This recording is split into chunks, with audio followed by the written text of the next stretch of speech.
माझ्या लग्नाच्या दिवशी माझा 17 वर्षाचा देवर खूपच खुश होता. मी त्याला नेहमीच माझा लहान भाऊ मानलं होतं. तो सुद्धा मला नेहमी वहिनी म्हणूनच हाक मारायचा. माझ्या नवऱ्याच्या निधनानंतर काही दिवसांनी मला एकटं झोपायला खूप भीती वाटायची. म्हणून मी देराला माझ्यासोबत माझ्या बेडवर झोपायला सांगितले. कडाक्याची थंडी पसरली होती आणि एकाच बिछान्यात देरासोबत झोपताना मला खूप अजीब आणि विचित्र वाटायचं. देवर माझ्यापेक्षा खूप लहान होता, पण तो 17 वर्षाच्या वयातसुद्धा एका 22 ते 25 वर्षाच्या तरुण मुलासारखा दिसायचा. नवऱ्याच्या मृत्यूनंतर मी खूप मुश्किलने दिवस काढत होते, पण कधीपर्यंत मी असा संसार चालवणार? त्या रात्री मी विचार केला की एकदा देराला तपासून पाहावं. अर्धी रात्र झाली होती. जेव्हा देराला मी हालून पाहिलं तर तो गाढ झोपीमध्ये होता. पण मला खूप मोठा धक्का बसला, कारण की त्याचा तर नमस्कार मित्रांनो, 2 वर्षापूर्वीच माझा नवरा या जगातून निघून गेला होता. माझ्या घरात सासू सासरे किंवा नणंद असं कोणीही नव्हतं. माझ्या नवऱ्याचं त्याचं या जगामध्ये फक्त त्याचा लहान भावाच्या व्यतिरिक्त दुसरं कोणीच नव्हतं. राहुलचं वय फक्त 17 वर्ष होतं. तो माझ्यापेक्षा खूप लहान होता. आयुष्यात मी त्याला लहान भावापेक्षा जास्त दुसरं काहीच समजत नव्हते. जेव्हा माझं लग्न झालं होतं तेव्हा तो खूप खुश होता. म्हणायचा की मला एक नवी आई मिळाली आहे. पण माझी आई मला नेहमीच समजवायची की बाळा, तुझा देर तुझा मुलगा नाही, त्याच्यापासून थोडं अंतर ठेवून राहत जा. काही दिवसांनी तो मोठा होईल, मग त्याच्यात आणि तुझ्यामध्ये पडदा असणं खूप गरजेचं आहे. म्हणून त्याला आत्तापासूनच सवय लाव की तो तुझ्या खोलीत विनाकारण येणार नाही. मी खूप वेळा पाहिलं आहे की तो विनाकारण तुझ्या खोलीत येतोय. तू एक विवाहित मुलगी आहेस. तुला तुझ्या नवऱ्याची आणि घरच्यांची काळजी घ्यायला हवी. जेव्हा मी आईच्या गोष्टी ऐकायचे तेव्हा मला वाटायचे की आई राहुलबद्दल खूपच वाईट विचार करते, म्हणून मी तिच्यावर खूप रागवायचे. पण आज जेव्हा मी बेसारा झाले होते, माझा नवरा मला कायमचा सोडून गेला होता, तेव्हा माझ्या डोळ्यातून खूप अश्रू वाहत होते. मी विचारही करू शकत नव्हते की ते मला त्यांच्या 17 वर्षाच्या भावाच्या भरोश्यावर सोडून या जगातून निघून जातील. माझं आयुष्य कठीण झालं होतं. रडून रडून खूप वाईट हाल झाले होते. रात्रीचे 12 वाजले होते. माझा देर राहुल अजूनही घरी आलाच नव्हता. तो कदाचित त्याच्या भावाच्या नातेवाईकांसोबत व्यस्त होता. माझं मन या गोष्टीवर समाधान होते की तो घरी आला नाही तर बरं होईल, कारण तो आला तर मला फरक पडेल. मला राहून राहून आईच्या गोष्टी आठवत होत्या. पण त्या क्षणी घरच्या दरवाजावर थाप पडली. माझा काळजात ठास झाला. विचार केला की कोण असेल, पण बाहेरून राहुलचा आवाज आला, वहिनी दरवाजा उघडा, मी आहे. मी घाबरत घाबरत दरवाजा उघडला. आज मला हे घर एका जंगलासारखंच वाटत होतं. राहुल मला एक लहान लांडग्यासारखा वाटत होता. माहीत नाही का मी त्याच्याबद्दल इतका वाईट विचार करत होते की. वहिनी तुम्ही जेवला का, त्याने निष्पापपणाने विचारले. नजर झुकवली होती आणि हातात एक पिशवी होती. पिशवीत भात होता. हॉटेलचा असावा बहुतेक. त्याने एका ताटात भात काढला आणि माझ्यासमोर ठेवला. वहिनी मला स्वयंपाक बनवता येत नाही. मी तुमच्यासाठी बाहेरून घेऊन आलो. तुम्ही खाऊन घ्या, नाहीतर उपाशी मराल. मी माझ्या भावानंतर माझ्या आईसारख्या वहिनीला गमवू इच्छित नाही. राहुलच्या डोळ्यामध्ये अश्रू होते. तो मला आईच मानत होता, पण तरीही आईच्या गोष्टी माझ्या डोक्यातून निघत नव्हत्या. आणि ते म्हणतात ना, सतत डोक्यामध्ये चालत असणारी गोष्ट एक दिवस नक्कीच घडते. वहिनी काळजी करायची काहीही गरज नाही. मी तुमचा सहारा बनेन. तुम्ही हे घर सोडून कधीही जाऊ नका. तो खूप भावूक गोष्टी करत होता, पण माझ्या डोक्यात खूप वाईट विचार फिरत होते. मग तो एक विचित्र गोष्ट बोलला. वहिनी तुम्ही या खोलीत झोपा. दुसरी खोली गच्चीजवळ आहे. मला वाटतं तुम्ही गच्चीजवळच्या खोलीत झोपू नये. आता सगळ्यांना माहीत आहे की दादा या जगात राहिलेला नाही, तर कुणीही वाईट नजरेने आपल्या घरामध्ये येऊ नये. मी हैराण होते की राहुल एवढ्या लहान वयात अशा गोष्टी का करतोय. त्याला कोणी सांगितलं का माहिती, पण त्याने ज्या गोष्टी केल्या होत्या त्या मला योग्यच वाटल्या. मी त्याच्या खोलीत गेले. राहुलची खोली दुसऱ्या बाजूला होती, तर मी आणि माझा नवरा गच्चीजवळच्या खोलीत राहायचो. मला खूप विचित्र वाटत होतं. आज पहिल्यांदाच माझ्या खोलीच्या व्यतिरिक्त मी दुसऱ्याच्या खोलीत आले होते. पण जे काही मी देराच्या खोलीमध्ये पाहिलं होतं ते पाहून तर माझे डोळे उघडेच्या उघडेच राहिले. दरवाजा बंद करताच माझी नजर अशा गोष्टीवर पडली ज्यानं माझे होशच उडाले. तसा तो 17 वर्षाचा मुलगा वाटायचा, पण आईचं म्हणणं अगदी बरोबर होतं. राहुल जे करत होता ते एका मोठ्या आणि समजदार माणूसच करू शकतो. राहुलच्या खोलीत माझे दागिने पाहून माझं रक्त सरसळलं. मी तर हे अनेक ठिकाणी कुलूप लावून लपवून ठेवलं होतं, पण हे सगळं राहुलच्या हाती कसं लागलं. गोष्ट खूप विचित्र होती. सकाळ होताच मी राहुलला जाब विचारेन, पण त्यावेळी मला खूप झोप येत होती. मी दरवाजाला आतून कडी लावून व्यवस्थित लॉक केला आणि झोपले. मला खूप झोप येत होती. जरी 2 दिवसापासून मला जास्त झोप आली नव्हती, पण आज मला असं वाटत होतं की राहुलने आणलेला भात खाऊन माझ्या डोळ्यात गाढ झोप येत आहे. मनात विचार आला की भात खाल्ल्यामुळे तर मला झोप येत नाही ना, पण विचार करायची संधीच मिळाली नाही आणि मी गाढ झोपी गेले. माझे डोळे उघडले तेव्हा सकाळचे 10 वाजले होते. मी हैराण होते की आज मला एवढी गाढ झोप कशी आली. 2 दिवसापासून मी अजिबात झोपले नव्हते, पण आज भात खाल्ल्यावर डोळे असे बंद झाले जणू कुणी मला दारू पाजली होती.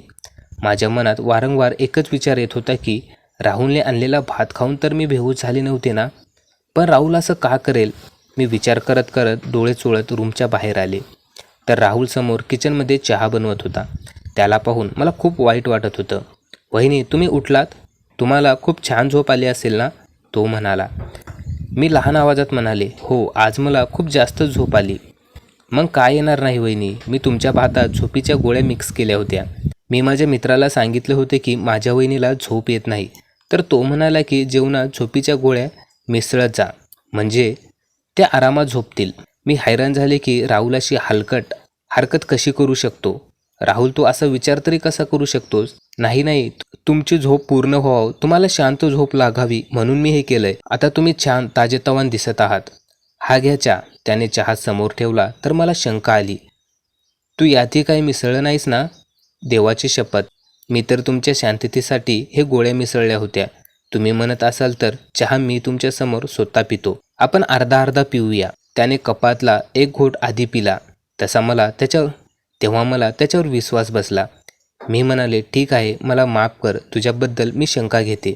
मी राहुलचा चेहरा पाहायचे तर त्याच्या निष्पापपणावर माझा विश्वास बसायचा. आज मी त्याला काही बोलले नाही. मला पाहायचं होते की तो स्वतःहून पुढे काय बोलतो, कारण जे मी त्याच्या खोलीत पाहून आले होते त्याला कोणतीही माफी नव्हती. थोड्या वेळाने तो स्वतः बोलला, वहिनी, मला तुमचे दागिने विकायचे आहेत. माझे एक ओळखीतले प्रामाणिक अंकल आहेत. ते दागिने विकून आपल्याला खूप पैसे देतील. आपण त्या पैशामधून नवीन घर खरेदी करूया. या भाड्याच्या घरात आपण कधीपर्यंत राहणार? घरमालक तर परवा भाडं मागायला येणार आहे आणि आपल्याकडे तर पैसेच नाहीत. राहुलची गोष्ट ऐकून मी चक्र होऊन गेले.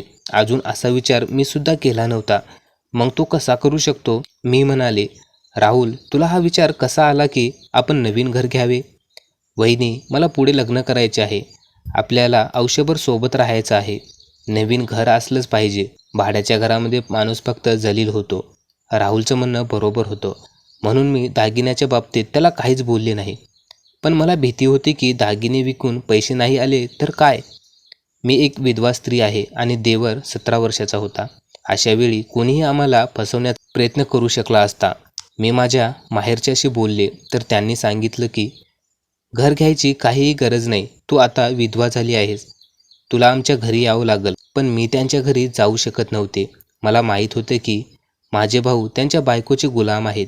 ते विधवा बहिणीला कधीही सहारा देणार नाहीत. मी राहुलला म्हणाले, राहुल, तू हवं तर ते दागिने विकून टाक. राहुलने त्या अंकलला दागिने दिले आणि 2 दिवसात एका चांगल्या ठिकाणी घर शोधून घराची किल्ली आणि कागदपत्रे राहुलच्या हाती सापवले. 2 दिवसात एवढ्या लवकर घर कसं मिळालं यावर मी हैराण झाले. जेव्हा राहुलने कागदपत्र आणून माझ्या हातात ठेवली तेव्हा मी पाहतच राहिले. तो फक्त 17 वर्षाचा होता, पण त्याची विचारश्रेणी मोठ्या माणसासारखी होती. मग तो एक विचित्र गोष्ट म्हणाला, वहिनी, आपण संपूर्ण घर साफ करूया. मग मला तुमच्याशी एक महत्त्वाची गोष्ट करायची आहे. आज राहुलचे डोळे विचित्र वाटत होते. त्याच्या नजरेमध्ये एक अस्वस्थता होती. संध्याकाळी मी सगळं सामान व्यवस्थित ठेवलं आणि छान स्वयंपाक बनवला. मी राहुलची वाट पाहत होते, पण रात्री 10 वाजले तरी तो घरी आला नाही. भाऊ जाण्यापूर्वी तो संध्याकाळी 5 वाजता घरी यायचा. मला भीती वाटू लागली. शेवटी रात्री 12 वाजता त्याने दरवाजा ठोकवला. मी रागाने दरवाजा उघडला आणि त्याच्यावर ओरडले, कुठे होतास तू राहुल? तुला लाज वाटत नाही का? मी तुझी विधवा वहिनी तुझी वाट पाहते. मी तुझ्यासाठी जेवण बनवलं आणि तू आवारासारखा फिरतोस. वहिनी, बस करा, मला आता तुमचं काहीही ऐकायचं नाही आणि जे जेवण बनवले ते तुम्हीच खा. असं म्हणून तो त्याच्या खोलीकडे निघून गेला. त्यावेळी तो एखाद्या 40 वर्षाच्या पुरुषासारखा राग व्यक्त करत होता. मी त्याच्या खोलीत जाऊन दरवाजा ठोकवला. त्याने दरवाजा उघडला आणि विचित्र नजरेने पाहून म्हणाला, "एक बोलू का वहिनी? तुम्ही माझ्याशी लग्न करून घ्या, नाहीतर तुम्ही पापी ठराल." त्याची गोष्ट ऐकून माझे डोळे उघडेच्या उघडेच राहिले. "तू असा विचार तरी कसा करू शकतोस की मी तुझ्याशी लग्न करेल? कुठे गेला तुझ्या आईसारखा आधार? तू मला सकाळ संध्याकाळ आई म्हणतोस ना, आता काय झालं? कोणा तुझी मतिभ्रष्ट केली?" मी रागाने लाल झाले होते. तो निष्पाप आणि निर्लज्जपणे हात दाबून उभा राहून मला पाहत होता. मला त्याच्या नजरेची भीती वाटू लागली. मी लगेच तिथून माघार फिरले आणि माझ्या खोलीत येऊन बसले. दरवाजा व्यवस्थित बंद करून घेतला. माझ्या काळजात धडधड होत होती. मी विचारही करू शकत नव्हते की राहुल असा निघेल. सकाळी उठून मी राहुलच्या खोलीचा दरवाजा जोरात ठोकू लागले, तर तो आतून बंद नव्हता. मी दरवाजा उघडला तर आतमध्ये कोणीच नव्हतं. राहुल कुठे गेला? मी बाहेरच्या दरवाजाकडे पाहिलं तर बाहेरून कडी लावलेली होती. याचा अर्थ राहुल मला घरात बंद करून गेला होता. मला त्याचा आता प्रचंड तिरस्कार वाटू लागला. 17 वर्षाचं वय आणि हरकती बघा. मी माहेरी जाण्याचा निर्णय घेतला. पण मग आठवलं की मी सध्या विधवा आहे. असं बार बार बाहेर पडणं योग्य नाही. आता नवऱ्याच्या मृत्यूला महिना झाला होता. त्या एका महिन्यात राहुल किती बदलला होता. देवाने मला एक मूल दिलं असतं तर आज मला राहुलचा सहारा घ्यायची काहीही गरज नव्हती. संध्याकाळी 6 वाजण्याच्या सुमारामध्ये घराच्या दरवाजाजवळ जोरात थाप पडू लागल्या. मला वाटलं बाहेरून राहुल आला असेल, पण दरवाजा उघडला तर समोर 3-4 माणसं उभी होती. त्यांच्या चेहऱ्यावर दाढी होती, जणू धर्माचे ठेकेदार असावेत. ते म्हणाले, "बाई, तू इथे एकटी राहतेस का?" मी म्हणाले, "हो, मी एकटी राहते." ते म्हणाले, "ही बाई खोटं बोलत आहे. हिच्यासोबत हिचा 17 वर्षाचा देवरही हिच्यासोबतच राहतो. हे लोक ही गल्ली खराब करत आहेत. यांना इथून बेघर केलं पाहिजे." मी म्हणाले, "का भाऊजी? आम्ही काय केलं?" "अरे बाई, तू काय केलं हे आम्हाला विचारतेस? तू तुझ्या 17 वर्षाच्या देरासोबत या घरात एकटी राहतेस. तुझा नवरा मेला, तू आता विधवा झालीस. आता तू तुझ्या आईवडिलांच्या घरी जा. इथे आमचाही संसार आहे. अशा लोकांना आम्ही गल्लीत सहन करूच शकत नाही." मला त्याचा खूप राग आला, पण मी त्यांच्याशी भांडू शकत नव्हते. मी त्यांच्या तोंडावरच दरवाजा बंद केला. डोळ्यातून अश्रू वाहू लागले. राहुलवर मला खूप प्रचंड राग येत होता. हे सर्व त्याचाच डाव असेल. मी माझं सामान बांधायला सुरुवात केली. इथे राहणं आता माझ्यासाठी कठीण झालं होतं. मला माहीत होतं की राहुलच माझ्याबद्दल अशा गोष्टी पसरवत असतील. जणू मी खूप चारित्र्यहीन स्त्री आहे. खरंच म्हणतात, ही दुनिया एकट्या स्त्रीला कधीही जगू देत नाही. आणि नंतर मी माझ्या सासरी आले.